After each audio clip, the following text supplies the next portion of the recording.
دو سیاہ فام دیو ہیکل حبشی جن کی کمر کے گرد چیتوں کی کھالیں تھیں ایک بڑا سا ٹوکرا اٹھائے تیز تیز قدم چلتے نظر آئے اور ٹوکرا لڑکیوں کے نیم دائرے کے سامنے رکھ دیا۔ ساز سپیروں کی بین کی دھن بجانے لگے۔ حبشی مست سانڈوں کی طرح پھنکارتے غائب ہو گئے۔ ٹوکرے میں سے ایک بہت بڑی کلی اوپر کو اٹھی اور پھول کی طرح کھل گئی۔ اس پھول میں سے ایک لڑکی کا چہرہ نمودار ہوا اور پھر وہ اوپر کو اٹھنے لگی۔ یوں لگتا تھا جیسے سرخ بادلوں میں سے چاند نکل رہا ہو۔ یہ لڑکی اس دنیا کی معلوم نہیں ہوتی تھی۔ اس کی مسکراہٹ بھی عرضی نہیں تھی۔ اس کے بالوں کی چمک بھی مصر کی کسی لڑکی کی چمک نہیں لگتی تھی۔ اور جب لڑکی نے پھول کی چوڑی پتیوں میں سے باہر قدم رکھا تو اس کے جسم کی لچک نے تماشائیوں کو مسحور کر لیا۔ علی بن سفیان نے صلاح الدین ایوبی کی طرف دیکھا۔ اس کے ہونٹوں پر مسکراہٹ تھی۔ صلاح الدین ایوبی نے مسکرا کر اس کے کان میں کہا، مجھے توقع نہیں تھی کہ یہ اتنی خوبصورت ہوگی۔ ناجی نے صلاح الدین ایوبی کے پاس آ کر کہا، امیر مصر کا اقبال بلند ہو، اس لڑکی کا نام زکوئی ہے۔ اسے میں نے آپ کی خاطر سکندریہ سے بلایا ہے۔ یہ پیشہ ور رقاصہ نہیں اور یہ عصمت فروش بھی نہیں۔ رقص سے اسے پیار ہے، شوقیہ ناچتی ہے، کسی محفل میں نہیں جاتی۔ میں اس کے باپ کو جانتا ہوں، ساحل پر مچھلیوں کا کاروبار کرتا ہے۔ یہ لڑکی آپ کی عقیدت مند ہے، آپ کو پیغمبر مانتی ہے۔ میں اتفاق سے اس کے گھر اس کے باپ سے ملنے گیا تو اس لڑکی نے استدعا کی کہ سنا ہے کہ صلاح الدین ایوبی امیر مصر بن کر آئے ہیں، خدا کے نام پر مجھے ان سے ملوا دو۔ میرے پاس اپنی جان اور رقص کے سوا کچھ بھی نہیں جو میں اس عظیم ہستی کے قدموں میں پیش کروں۔ قابل صد احترام امیر، میں نے آپ سے رقص و سرود کی اجازت اسی لیے مانگی تھی کہ اس لڑکی کو میں آپ کے حضور پیش کرنا چاہتا تھا۔ آپ نے اسے بتایا تھا کہ میں اپنے سامنے کسی لڑکی کو رقص اور عریانی کی حالت میں نہیں دیکھ سکتا؟ صلاح الدین ایوبی نے کہا، یہ لڑکیاں جنہیں آپ ملبوس لائے ہیں بالکل ننگی ہیں عالی مقام۔ ناجی نے کھسیانہ ہو کے جواب دیا، میں نے بتایا تھا کہ امیر مصر رقص کو ناپسند فرماتے ہیں، لیکن یہ کہتی تھی کہ میرا رقص پسند کریں گے کیونکہ میرے رقص میں دعوت گناہ نہیں، یہ ایک باعصمت لڑکی کا رقص ہوگا۔ میں ایوبی کے حضور اپنا جسم نہیں اپنا فن پیش کروں گی۔ اگر میں مرد ہوتی تو ایوبی کی جان کی حفاظت کے لیے اس کے محافظ دستے میں شامل ہو جاتی۔ آپ کہنا کیا چاہتے ہیں؟ صلاح الدین ایوبی نے پوچھا۔ اس لڑکی کو اپنے پاس بلا کر اسے خراج تحسین پیش کروں کہ تم اپنے جسم کو ہزاروں مردوں کے سامنے عریاں کر کے بہت اچھا ناچتی ہو؟ اسے اس پر شاباش کہوں کہ اس نے مردوں کے جنسی جذبات بھڑکانے میں خوب مہارت حاصل کی ہے؟ نہیں ہے میرے مصر، ناجی نے کہا، میں اسے اپنے وعدے پر یہاں لایا ہوں۔ آپ اسے شرف باریابی بخشیں گے؟ یہ بڑی دور سے اس امید پر آئی ہے، ذرا دیکھیے اسے۔ اس کے رقص میں پیشہ ورانہ تاثر نہیں، خود سپردگی ہے۔ دیکھیے وہ آپ کو کیسی نظروں سے دیکھ رہی ہے۔ بے شک عبادت صرف اللہ کی جاتی ہے، لیکن یہ رقص کی اداؤں سے، عقیدت سے، مخمور نگاہوں سے آپ کی عبادت کر رہی ہے۔ آپ اسے اپنے خیمے میں آنے کی اجازت دے دیں، تھوڑی سی دیر کے لیے۔ اسے مستقبل کی وہ ماں سمجھیں جس کی کوکھ سے اسلام کی پاسبانی کے لیے جانباز جنم لیں گے۔ یہ اپنے بچوں کو بڑے فخر سے بتایا کرے گی کہ میں نے صلاح الدین ایوبی سے تنہائی میں باتیں کرنے کا شرف حاصل کیا تھا۔ ناجی نے نہایت پر اثر الفاظ اور جذباتی لب و لہجے میں صلاح الدین ایوبی سے منوا لیا کہ یہ لڑکی جسے اس نے ایک بردہ فروش سے خریدا تھا، شریف باپ کی باعصمت بیٹی ہے۔ اس نے صلاح الدین ایوبی سے کہلوا لیا کہ اچھا اسے میرے خیمے میں بھیج دینا۔ زکوئی نہایت آہستہ آہستہ جسم کو بل دیتی اور بار بار صلاح الدین ایوبی کی طرف دیکھ کر مسکراتی تھی۔ باقی لڑکیاں اس کے گرد تتلیوں کی طرح جیسے اڑ رہی ہوں۔ یہ اچھل کود والا رقص نہیں تھا۔ مشعلوں کی روشنی میں کبھی تو یوں لگتا جیسے ہلکے نیلے شفاف پانی میں جل پریاں تیر رہی ہوں۔ چاندنی کا اپنا ایک تاثر تھا۔ صلاح الدین ایوبی کے متعلق کوئی نہیں بتا سکتا تھا کہ وہ گمسم بیٹھا کیا سوچ رہا تھا۔ ناجی کے سپاہی جو شراب پی کر ہنگامہ برپا کر رہے تھے وہ بھی جیسے مر گئے تھے۔ زمین اور آسمان پر وجد طاری تھا۔ ناجی اپنی کامیابی پر بے حد مسرور تھا اور رات گزرتی جا رہی تھی۔ نصف شب کے بعد صلاح الدین ایوبی اس خوشنما خیمے میں داخل ہوا جو ناجی نے اس کے لیے نصب کرایا تھا۔ اندر انہوں نے قالین بچھا دیے تھے۔ پلنگ پر چیتے کی کھال کی مانند پلنگ پوش تھا۔ فانوس جو رکھوایا تھا اس کی ہلکی نیلی روشنی صحرا کی شفاف چاندنی کی مانند تھی اور اندر کی فضا عطربیز تھی۔ خیمے کے اندر ریشمی پردے آویزاں تھے۔ ناجی صلاح الدین ایوبی کے ساتھ خیمے میں گیا اور پوچھا، اسے ذرا سی دیر کے لیے بھیج دوں؟ میں وعدہ خلافی سے بہت ڈرتا ہوں۔ بھیج دو، صلاح الدین ایوبی نے کہا، اور ناجی ہرن کی طرح چوکڑیاں بھرتا خیمے سے نکل گیا۔ تھوڑا ہی وقت گزرا ہوگا کہ صلاح الدین ایوبی کے محافظوں نے ایک رقاصہ کو ان کے خیمے کی طرف آتے دیکھا۔ خیمے کے ہر طرف مشعلیں روشن تھیں۔ روشنی کا یہ انتظام علی بن سفیان نے کرایا تھا تاکہ رات کے وقت محافظ گرد و پیش کو اچھی طرح دیکھ سکیں۔ رقاصہ قریب آئی تو انہوں نے اسے پہچان لیا. انہوں نے اسے رقص میں دیکھا تھا. یہ وہی لڑکی تھی جو ٹوکرے میں سے نکلی تھی. وہ زکوئی تھی. وہ رقص کے اس لباس میں تھی جو توبہ شکن تھا. اس میں وہ اریاں تھی. محافظوں کے کمانڈر نے اسے روک لیا. زکوئی نے اسے بتایا کہ اسے امیر مصر صلاح الدین ایوبی نے بلایا ہے. کمانڈر نے اسے بتایا کہ یہ ان امیروں میں سے نہیں جو تم جیسی فاحشہ لڑکیوں کے ساتھ راتیں گزارتے ہیں. آپ ان سے پوچھ لیں. زکوئی نے کہا. میں بن بلائے آنے کی جرت نہیں کر سکتی.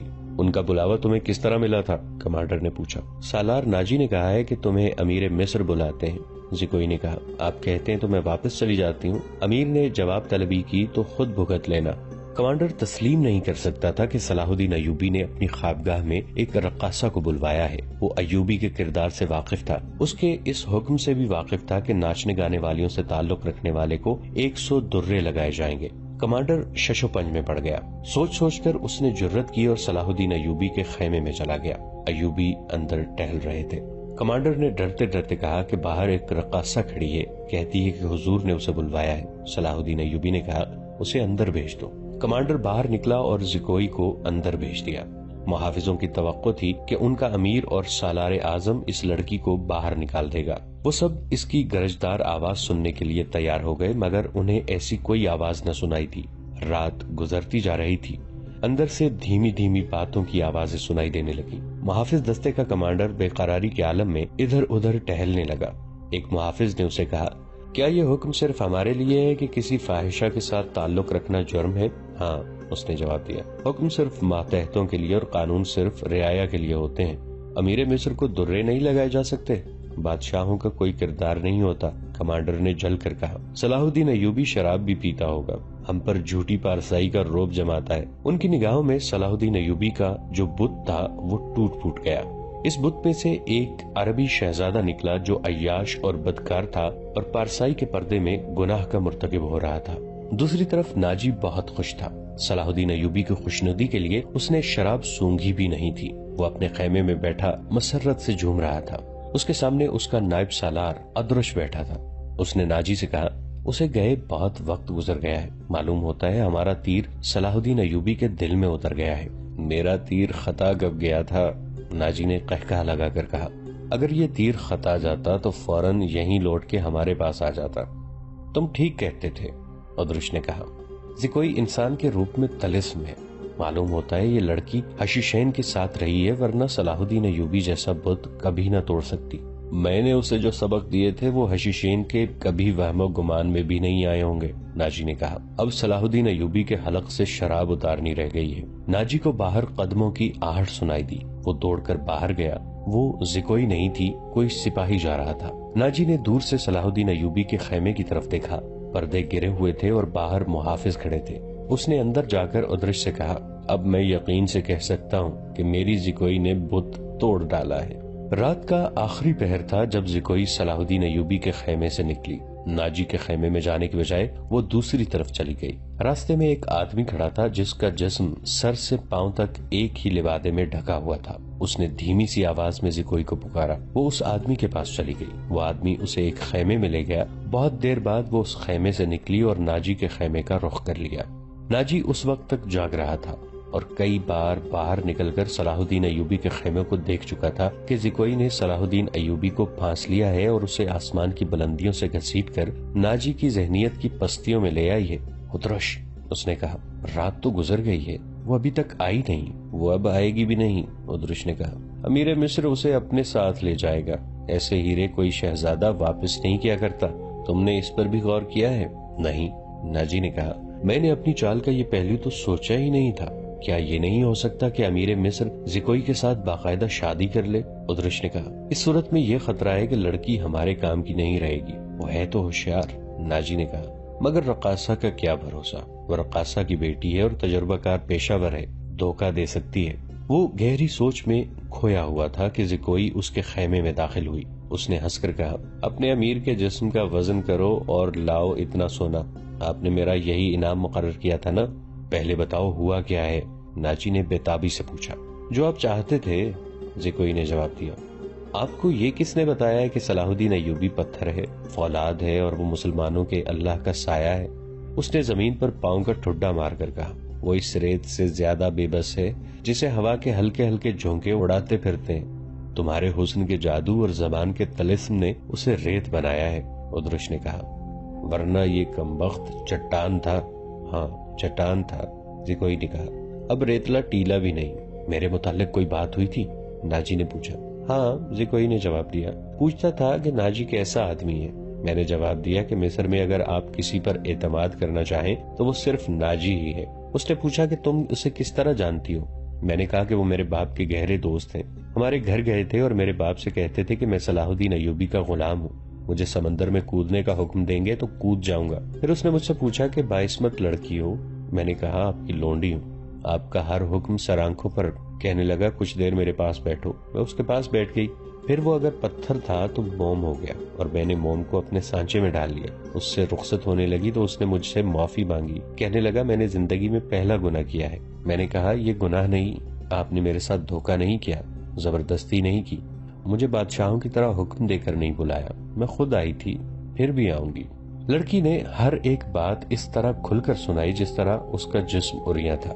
ناجی نے جوش مسرت سے اسے اپنے بازوں میں لے لیا۔ ادرش زکوئی کو خراج تحسین اور ناجی کو مبارکباد پیش کر کے خیمے سے نکل گیا۔ صحرا کی اس پر اسرار رات کی کوکھ سے جس صبح نے جنم لیا وہ کسی بھی صحرائی صبح سے مختلف نہیں تھی، مگر اس صبح کے اجالے نے اپنے تاریک سینے میں ایک راز چھپا لیا تھا جس کی قیمت اس سلطنت اسلامیہ جتنی تھی جس کے قیام اور استحکام کا خواب صلاح الدین ایوبی نے دیکھا اور اس کی تعبیر کا عزم لے کر جوان ہوا تھا۔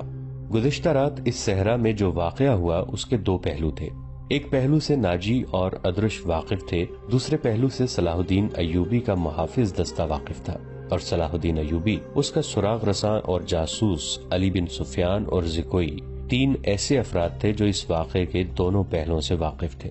صلاح الدین ایوبی اور اس کے اسٹاف کو ناجی نے نہایت شان و شوکت اور عقیدت مندی سے رخصت کیا۔ سوڈانی فوج دو رویا کھڑی صلاح الدین زندہ باد کے نعرے لگا رہی تھی۔ صلاح الدین ایوبی نے نعروں کے جواب میں بازو لہرانے، مسکرانے اور دیگر تکلفات کی پرواہ نہ کی۔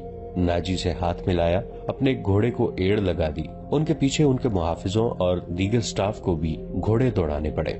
اپنے مرکزی دفتر میں پہنچ کر وہ علی بن سفیان اور اپنے ایک نائب کو اندر لے گئے اور دروازہ اندر سے بند کر لیا۔ وہ سارا دن کمرے میں بند رہے۔ سورج غروب ہوا، رات تاریک ہو گئی۔ کمرے کے اندر کھانا تو درکنار پانی بھی نہیں گیا۔ رات خاصی گزر چکی تھی جب تینوں باہر نکلے اور اپنے اپنے گھروں کا روانہ ہوئے۔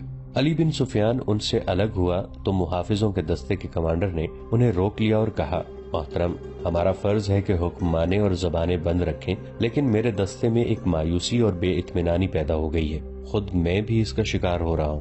کیسی مایوسی؟ محافظ کہتے ہیں کہ ایک فوج کو شراب پینے کی اجازت ہے تو ہمیں اس سے کیوں منع کیا گیا ہے؟ کمانڈر نے کہا، اگر آپ میری شکایت کو گستاخی سمجھیں تو سزا دے دیں، لیکن میری شکایت سن لیں۔ ہم اپنے امیر کو خدا کا برگزیدہ انسان سمجھتے تھے اور اس پر دل و جان سے فدا تھے، مگر رات اس کے خیمے میں ایک رقاصہ گئی تھی۔ علی بن سفیان نے اس کی بات پوری کرتے ہوئے کہا، تم نے کوئی گستاخی نہیں کی، گناہ امیر کرے یا غلام، سزا میں تو کوئی فرق نہیں، گناہ بہرحال گناہ ہے۔ میں تمہیں یقین دلاتا ہوں کہ رقاصہ اور امیر مصر کی خفیہ ملاقات کے ساتھ گناہ کا کوئی تعلق نہیں تھا۔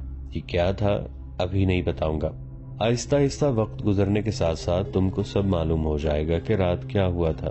اس نے کمانڈر کے کندھے پر ہاتھ رکھ کر کہا، میری بات غور سے سنو عامر بن صالح، تم پرانے عسکری ہو، اچھی طرح جانتے ہو کہ فوج اور فوج کے سربراہوں کے کچھ راز ہوتے ہیں جن کی حفاظت ہم سب کا فرض ہے۔ رقاصہ کا امیر مصر کے خیمے میں جانا بھی ایک راز ہے۔ اپنے جانبازوں کو کسی شک میں نہ پڑنے دو اور کسی سے ذکر تک نہ ہو کہ رات کو کیا ہوا تھا۔ علی بن سفیان کی قابلیت اور کارناموں سے یہ کمانڈر آگاہ تھا، مطمئن ہو گیا اور اس نے اپنے دستے کے شکوک رفع کر دیے۔ اگلے روز صلاح الدین ایوبی دوپہر کا کھانا کھا رہے تھے کہ انہیں اطلاع دی گئی کہ ناجی ملنے آیا ہے۔ صلاح الدین ایوبی کھانے سے فارغ ہو کر ناجی سے ملے۔ ناجی کا چہرہ بتا رہا تھا کہ گھبرایا ہوا ہے اور غصے میں بھی ہے۔ اس نے ہکلانے کے لہجے میں کہا، قابل صدر احترام امیر، کیا یہ حکم آپ نے جاری کیا ہے کہ سوڈانی محافظ فوج کی 50,000 نفری مصر کی اس فوج میں مدغم کر دی جائے جو حال ہی میں تیار ہوئی ہے؟ ہاں ناجی، صلاح الدین ایوبی نے تحمل سے جواب دیا، میں نے کل سارا دن اور رات کا کچھ حصہ صرف کر کے اور بڑی گہری سوچ بچار کے بعد یہ فیصلہ تحریر کیا ہے کہ جس فوج کے تم سالار ہو اسے مصر کی فوج میں اس طرح مدغم کر دیا جائے کہ ہر دستے میں سوڈانیوں کی نفری صرف 10% ہو، اور تمہیں یہ حکم بھی مل چکا ہوگا کہ تم اب اس فوج کے سالار نہیں ہوگے، تم فوج کے مرکزی دفتر میں آ جاؤ گے۔ عالی مقام ناجی نے کہا، مجھے کس جرم کی سزا دی جا رہی ہے؟ اگر تمہیں یہ فیصلہ پسند نہیں تو فوج سے الگ ہو جاؤ، صلاح الدین ایوبی نے کہا۔ معلوم ہوتا ہے میرے خلاف سازش کی گئی ہے، ناجی نے کہا۔ آپ کے بلند دماغ اور گہری نظر کو چھان بین کر لینی چاہیے۔ مرکز میں میرے بہت سے دشمن ہیں میرے دوست، صلاح الدین ایوبی نے کہا۔ میں نے یہ فیصلہ صرف اس لیے کیا ہے کہ میری انتظامیہ اور فوج سے سازشوں کا خطرہ ہمیشہ کے لیے نکل جائے، اور میں نے یہ فیصلہ اسی لیے کیا ہے کہ فوج میں کسی کا عہدہ کتنا ہی اونچا کیوں نہ ہو اور کتنا ہی ادنا کیوں نہ ہو، وہ شراب نہ پیے، ہلڑ بازی نہ کرے اور فوجی جشنوں میں ناچ گانے نہ ہو۔